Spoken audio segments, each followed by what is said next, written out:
നമസ്കാരം. ഞാൻ സുനിൽ സുന്ദർ. എൻ്റെ ചാനലിലേക്ക് നിങ്ങൾക്ക് എല്ലാവർക്കും സ്വാഗതം. ഇന്ന് ഞാൻ പറയുന്നത് പലരുടെയും ചോദ്യമാണ്.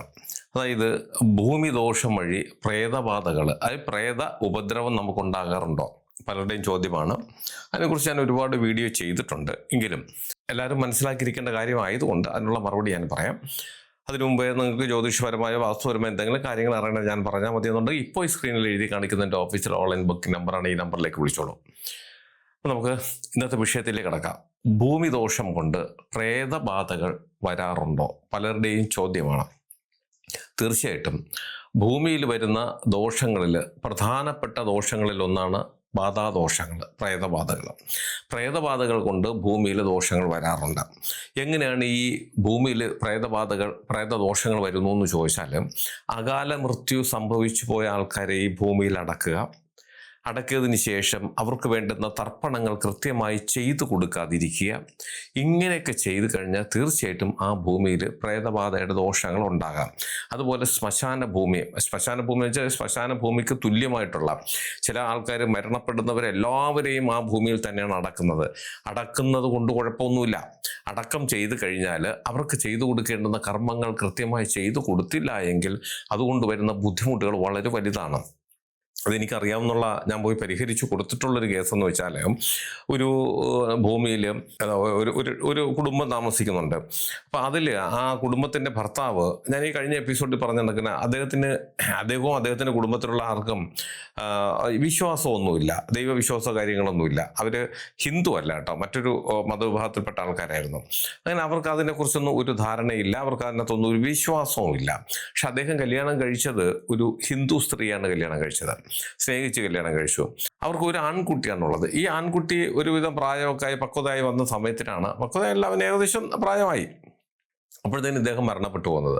അപ്പം മരണപ്പെട്ടു പോയപ്പോഴത്തേക്ക് ഇവരുടെ ആചാരവിധി പ്രകാരമൊന്നും അവർ ചെയ്യാതെ അവരുടെ വീട്ടിൽ തന്നെ അവർ എന്തൊക്കെ ചെയ്ത് അവിടെ അടക്കം ചെയ്തു. കാരണം അദ്ദേഹത്തിൻ്റെ വീട്ടുകാരെല്ലാം കൂടിയൊക്കെ ആണ് ഇടപെട്ടിനകത്ത് ചെയ്ത്. ഈ സ്ത്രീക്ക് ഇതിനകത്ത് ഒരു റോളും ഇല്ലായിരുന്നു എന്നുള്ളതാണ്. അതിനുശേഷം അവർക്കുണ്ടായ ദുരിതങ്ങൾ വളരെ വലുതാണ്. അവർക്ക് പുറത്തിറങ്ങാൻ പറ്റുന്നില്ല, ആകപ്പട ഭ്രാന്ത് പിടിച്ചൊരവസ്ഥ. അങ്ങനെ ഇരിക്കുകയാണ്. മകന് കല്യാണപ്രായമെത്തിയ മകൻ കല്യാണം കഴിഞ്ഞ് അവനൊരു കുട്ടിയുണ്ടായതിനു ശേഷം ഒരു ആക്സിഡൻറ്റിൽ അവൻ മരിക്കുന്നു. കുറച്ച് നാൾ കഴിഞ്ഞപ്പോൾ അടുത്തൊരു ആക്സിഡൻറ്റിൽ മരുമകൾ മരിക്കുന്നു. പിന്നീട് കുറച്ച് ദിവസം കഴിഞ്ഞപ്പോൾ മാരകമായ ഒരു അസുഖം വന്ന് ആ കുട്ടി മരിക്കുന്നു. ഞാൻ എന്നെ പരിഹാരത്തിനായിട്ട് അവിടെ വിളിക്കുന്നത് ഈ സ്ത്രീയുടെ വീട്ടുകാരാണ്, അല്ല അദ്ദേഹത്തിൻ്റെ വീട്ടുകാരൊന്നുമല്ല. കാര്യം അദ്ദേഹവും മരിച്ചു, മകനും മരിച്ചു, മരുമകളും ഇളയ കുട്ടി മരിച്ചു കഴിഞ്ഞപ്പോൾ പിന്നെ ഇവരുമായിട്ടുള്ള ബന്ധമെല്ലാം തീർന്നു. ഈ സ്ത്രീ ഒറ്റയ്ക്കായി അവരാകെ ഭ്രാന്ത് പിടിച്ചൊരവസ്ഥയിലാണ്. ഞാൻ അവരുടെ വീട്ടുകാരെ എന്നെ വിളിച്ച് അവിടെ കൊണ്ടുചെന്ന് നോക്കുമ്പോഴത്തേക്കും അത് പ്രേതബാധയുള്ള ഭൂമിയാണ്. അവിടെ ഒരിക്കലും മനുഷ്യന് താമസിക്കാൻ പറ്റാത്തൊരു ഭൂമിയായി കഴിഞ്ഞു. ശ്മശാന ഭൂമി എന്ന് പറയാം, ആ വിധത്തിലേക്കായി പോയി. പിന്നെ അതിനെല്ലാം പോയി പൂജയൊക്കെ ചെയ്ത് അതിനെല്ലാം ഒഴിപ്പിച്ച് മാറ്റിയതിന് ശേഷം ആ സ്ത്രീ വീണ്ടും കല്യാണം കഴിച്ചു. ഇപ്പൊ വർഷങ്ങളായി അവർ സന്തോഷമായിട്ട് ഇപ്പോഴും അവിടെ ജീവിക്കുന്നു. ആ ഭൂമി അവർ വിട്ടുപോയില്ല. അവിടെ തന്നെ വേറൊരു പ്രശ്നമില്ല, അവരുടെ ഭ്രാന്തൊക്കെ മാറി ഒരു കുഴപ്പമില്ലാതെ അവർ സന്തോഷമായി ജീവിക്കുന്നുണ്ട്. അപ്പം അങ്ങനെയാണ് അവിടെ ഈ പ്രേത വന്നത്, അതിന് ആ ഭൂമിയിൽ ഈ പ്രേതബാധ ഉണ്ടായത്. അതുപോലെ മറ്റൊരു സംഭവം എന്ന് വെച്ചാൽ അതും ഇതുപോലെ തന്നെയാണ്. ഈ ദുർമരണപ്പെട്ടു പോയ ആൾക്കാരടക്കം ചെയ്തത്, അതൊരു മകൻ അച്ഛനും മകനുമായിട്ട് നല്ല സ്വരച്ചേർച്ചയിലല്ലാത്തൊരവസ്ഥയിൽ നിൽക്കുകയായിരുന്നു. അതായത് അച്ഛൻ്റെ കാലഘട്ടത്തിൽ മകനെ ജീവിപ്പിക്കാൻ ശ്രമിച്ചു, മകൻ മകൻ്റെതായ കാലഘട്ടത്തിൽ ജീവിച്ചു. അങ്ങനെ വന്നപ്പോൾ അച്ഛനും മകനും തമ്മിൽ ഇതൊക്കെ വലിയ പ്രശ്നങ്ങളൊക്കെ ആയി. എന്നിട്ട് പറയുന്നു ഈ മകൻ ആക്സിഡൻറ്റിൽ മരിച്ചു.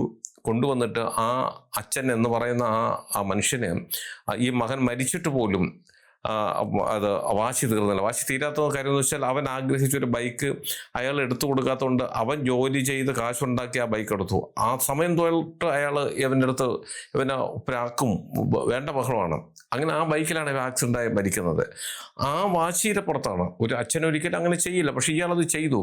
ആ വാശിയുടെ പുറത്ത് ഇയാൾ കൊണ്ടുവന്ന് ഒന്നും ചെയ്യാതെ അടക്കം ചെയ്തിട്ട് പിന്നെ ഒരു കർമ്മങ്ങളൊന്നും ചെയ്തില്ല.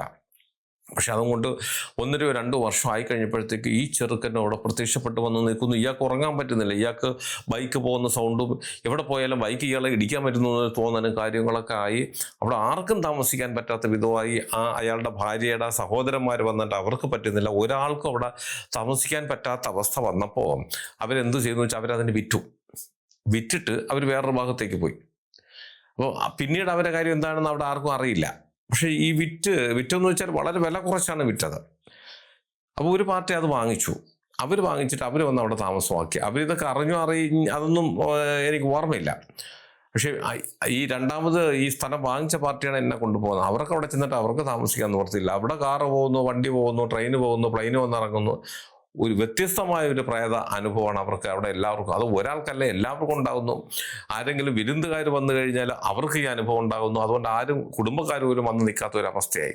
അങ്ങനെ ആണ് ഞാൻ അവിടെ ചെല്ലുന്നത്. സത്യം പറഞ്ഞാൽ ലക്ഷങ്ങൾ മുടക്കി അതായത് ലാഭം ഈ സാധാരണ ഒരു മാർക്കറ്റ് വിലയേക്കാളും എല്ലാം കൂടി ഒരു 15 ലക്ഷം രൂപ അവർക്ക് കുറച്ച് കിട്ടിയിട്ടുണ്ടെങ്കിൽ ഏകദേശം അതിൻ്റെ പകുതിയോളം മുടക്കിയതിന് ശേഷമാണ് ആ ഭൂമി അവർക്ക് താമസ യോഗ്യമാക്കിയെടുത്ത് വീണ്ടും അവരവിടെ താമസിച്ചു. കുഴപ്പമൊന്നുമില്ലാതെ പോയി. അപ്പോൾ നമ്മൾ മനസ്സിലാക്കേണ്ടത്, നമ്മളൊരു ഭൂമി വാങ്ങിക്കുമ്പോൾ ആ ഭൂമി നമുക്ക് ചെല്ലുമ്പോൾ കണ്ണാൽ നല്ല ഭൂമി, നല്ല കാറ്റുണ്ട്, വെളിച്ചമുണ്ട്, ഒക്കെ സംഭവങ്ങളൊക്കെ ശരി തന്നെയാണ്. പക്ഷേ എങ്കിലും ഒരു ഭൂമി വാങ്ങിക്കുമ്പോഴോ അതൊരു വീട് വയ്ക്കുമ്പോഴോ നമ്മൾ മനസ്സിലാക്കുക, ഭൂമി എന്ന് പറയുന്നത് എപ്പോഴും ദോഷങ്ങൾ വരാം, ഏതു വിധത്തിലും വരാം. അവിടെ അത് കൈകാര്യം ചെയ്തിരുന്നവരുടെ ഭാഗത്തു നിന്ന് വരുന്ന ചെറിയ പാകപ്പിഴകൾ മതി അത് മലിനമായി പോകാൻ. അങ്ങനെ ബാധാദോഷങ്ങൾ, പ്രേതങ്ങൾ ഒരുപാട് നമ്മുടെ ഈ ജീവിതത്തിലേക്ക് ഇങ്ങനെ ഈ ഭൂമി ദോഷങ്ങൾ വഴി കടന്നു വരാനുള്ള സാധ്യത അത് ഒഴിവാക്കാൻ പറ്റില്ല എന്നുള്ളതാണ്. നമ്മളൊരു വീട് വയ്ക്കുന്നതിന് മുമ്പ് അല്ലെങ്കിൽ ഒരു വസ്തു വാങ്ങിക്കുന്നതിന് മുമ്പ് ആ ഭൂമിയെക്കുറിച്ച് നല്ലൊരു ജ്യോതിഷിയെ എടുത്ത് പോയി രാശി വെച്ച് നോക്കി അതിനകത്ത് എന്തെങ്കിലും പ്രേത സാന്നിധ്യ ലക്ഷണങ്ങൾ കാണുന്നുണ്ടോ എന്ന് നോക്കുന്നത് വളരെ നല്ലതാണ്. കാരണം ഭൂമിയിലേക്ക് ഇതുപോലുള്ള ദോഷങ്ങൾ ഒരു മനുഷ്യ ശരീരത്തെ കയറുന്നതിനേക്കാളും വേഗത്തിൽ ഭൂമിയിൽ അതിൻ്റെ സാന്നിധ്യം ഉണ്ടാകും. ഭൂമിയിലാണ് ഇതിൻ്റെ സാന്നിധ്യം കൂടുതലും ഉണ്ടാകുന്നത്. അത് ഞാൻ പറഞ്ഞ പോലെ ദുർമരണപ്പെട്ടു പോകുന്ന ആത്മഹത്യ, അപകടമരണങ്ങൾ, കൊലപാതകങ്ങൾ, ഇങ്ങനെയൊക്കെ വരുന്ന ആത്മാക്കൾക്ക് കൃത്യമായിട്ടുള്ള പരിഹാര കർമ്മങ്ങൾ പോരാ. അതായത് ഒരാൾ മരിച്ചാൽ ചെയ്യുന്ന കർമ്മങ്ങൾ പോരാ, അധികമായി ചെയ്യേണ്ടുന്ന ഒരുപാട് കാര്യങ്ങൾ ചെയ്തു കൊടുത്താൽ മാത്രമേ അവർ ശാന്തരായി ജീവിച്ചിരിക്കുന്ന മറ്റുള്ളവർക്ക് ഉപദ്രവകാരികൾ അല്ലാതെ ആയി മാറുകയുള്ളൂ. ഇതെന്താണ് ചെയ്യുന്നത്? അങ്ങനെ മരിക്കുന്നവർക്ക് സാധാരണ ചെയ്യുന്നത് പോലും ചെയ്തു കൊടുക്കാത്ത ചില നിരീശ്വരവാദികളുണ്ട്. അത് അവർക്കെന്ന് മാത്രമൊന്നല്ല, എല്ലാവർക്കും അത് ദോഷമായി ഭവിക്കും. അത് അങ്ങനെ വരുമ്പോൾ നമ്മളെ ഒന്നും അറിയാതെ തന്നെ പോയി ഒരു ഭൂമി വാങ്ങിക്കുന്നത്, അത് വാങ്ങിക്കുമ്പോൾ അതിനകത്ത് പ്രേത ശല്യം ഉണ്ടാകാറുണ്ട്. എന്തിനു പറയുന്നു? ഫ്ലാറ്റുകളിൽ പോലും പ്രേതബാധകൾ ഉണ്ടാകാറുണ്ട്. കാര്യം നൂറ്റാണ്ടുകൾക്ക് മുമ്പൊക്കെ ഏതെങ്കിലും വിധത്തിലുള്ള അപകട മരണം സംഭവിച്ചവരെ കടക്കി അങ്ങനെ നെഗറ്റീവിൻ്റെ പ്രസൻസ്, അതായത് ഒരു സോള് ആ ഭാഗത്ത് ഉണ്ട് എന്നുണ്ടെങ്കിൽ ഫ്ലാറ്റ് വെച്ചാൽ പോലും ഉണ്ടാകാറുണ്ട്. കാര്യം ഫ്ലാറ്റിൽ താമസിക്കുന്നവരുടെ കാലിൽ വരെ പ്രേതം പിടിച്ച് തറയിലിട്ട് അങ്ങനെ പോയി ഞാൻ ഒരുപാട് പരിഹരിച്ചിട്ടുണ്ട്. ബാംഗ്ലൂരൊക്കെ ഞാൻ ഒരുപാട് ഇത് കണക്ക് പോയിട്ടുണ്ട്. അപ്പം ഇങ്ങനെയുള്ള അനുഭവങ്ങൾ നമ്മുടെയൊക്കെ ജീവിതത്തിൽ സാധാരണ മിക്ക ആൾക്കാരുടെ ജീവിതത്തിൽ വരാറുള്ളതാണ്. ഭൂമി ദോഷം കൊണ്ട് പ്രേതബാധകളുടെ ശല്യം ഉണ്ടാകാറുണ്ടോ എന്ന് ചോദിച്ചാൽ ഉണ്ടാകാറുണ്ട്. നമുക്കൊരു ദോഷം വഴി ഒരു പ്രേതത്തിന് നമ്മുടെ ശരീരത്തിലേക്ക് കയറ്റിവിടുന്നതോ അല്ലെങ്കിൽ അങ്ങനെ പ്രേതബാധകളുള്ള സ്ഥലത്ത് അറിയാതെ ചെന്ന് വിടുന്നതോ നമ്മുടെ യാത്രാമധ്യേ കിട്ടുന്നതിനേക്കാളും വളരെ വേഗത്തിലും കൂടുതലായും കാണുന്നത് ഭൂമി സംബന്ധമായി വരുന്ന പ്രേതബാധ ദോഷങ്ങളാണ്. അത് മനസ്സിലാക്കുക. ദോഷങ്ങൾ അങ്ങനെ വരാറുണ്ട്. നമ്മളൊരു ഭൂമി വാങ്ങിക്കുമ്പോൾ വളരെ ശ്രദ്ധയോടുകൂടി നോക്കിക്കണ്ട് വാങ്ങിച്ചാൽ ആ ദോഷങ്ങൾ എന്തെങ്കിലും ഉണ്ടെങ്കിൽ തുടക്കമാകുമ്പോൾ നമുക്ക് വലിയ ചിലവൊന്നുമില്ലാതെ നമുക്ക് പരിഹരിച്ച് പോകാൻ പറ്റും. നമ്മൾ അവിടെ ചെന്ന് പെട്ടിട്ട് അത് നമ്മുടെ ശരീരത്തിലേക്കൊക്കെ വ്യാപിച്ചു കഴിഞ്ഞാൽ പിന്നീട് ഇത് മാറ്റുന്നതിന് നമ്മൾ വിചാരിക്കുന്ന ചിലവിലൊന്നും നിൽക്കത്തില്ല. അത്ര സമയം കൊണ്ടും തീരില്ല എന്നുള്ളതാണ്. ശ്രദ്ധിക്കുക.